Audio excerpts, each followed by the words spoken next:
Guys, welcome back to my channel. My name is Adlak, and for those who are joining us for the first time, I'm passionate about sharing information with migrants and aspiring migrants about the different opportunities in Australia.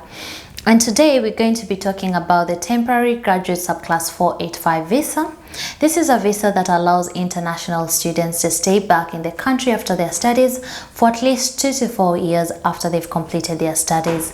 And it's such a great opportunity for you to be able to launch your career by gaining some work experience, because it gives you full working and study rights, as well as for students who would like to eventually apply for permanent residence. It's a great opportunity to, of course, organize all your documents.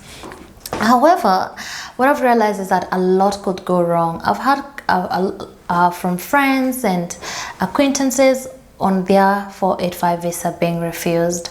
So I've come up with a list of 7 things that you need to avoid in order to ensure that you get your 485 visa.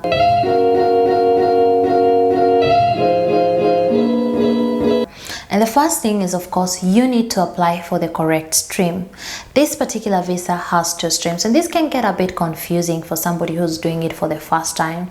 The first one is the graduate work stream, and the second is the post-study stream.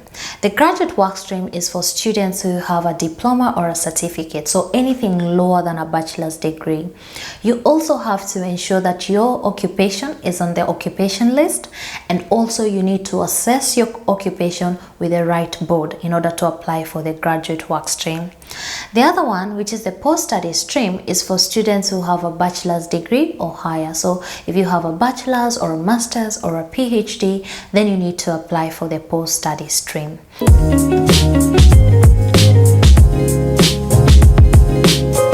The second element is ensuring that you meet the Australian study requirement of 2 years.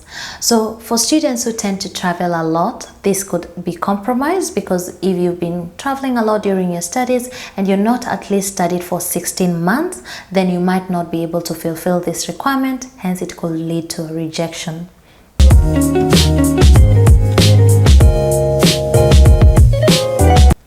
The third element is the English requirement. So you're required to demonstrate competent English, and the way to do so is to ensure that you sit for an English test, and this could either be IELTS or PT or OET or any of the other recognized English tests, and you need to score an overall score of band 6, okay?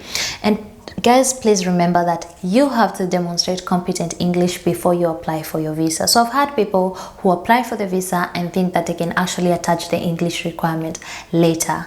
That could lead to a refusal. So make sure that you organize all these documents prior to lodging your visa.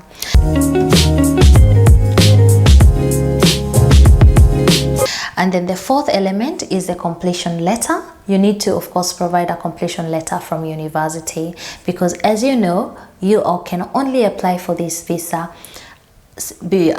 within 6 months after your studies completion. So if you've stayed on for 1 year after your studies, unfortunately you cannot apply for this visa. So it's important to get the completion letter, which stipulates the day you completed your studies, which is different from your graduation day, in order to be able to apply for the visa. The fifth element is that you need to ensure that you have valid health cover. So as a student, of course, you hold the student's health cover, and this can be used to lodge this visa. However, if it has expired or is expiring within a month, then you need to apply for the overseas health cover. That way you can be able to lodge the visa. So if you still have a long time before the expiration, please apply using your student health cover. However, make sure that you always have a valid health cover. So once that expires, apply for the visitor's health cover. That way you're able to meet this criteria.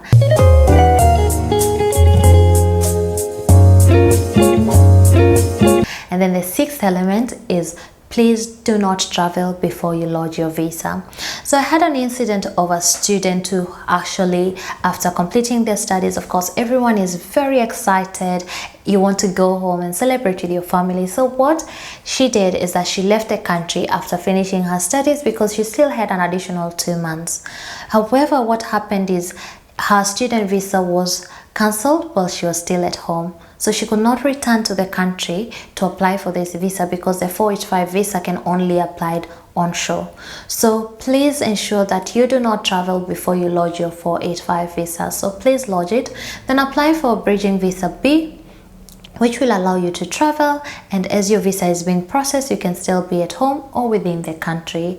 So remember that all institutions and universities are required to notify the Immigration Department once you complete your studies. So please make sure to lodge your visa before you travel.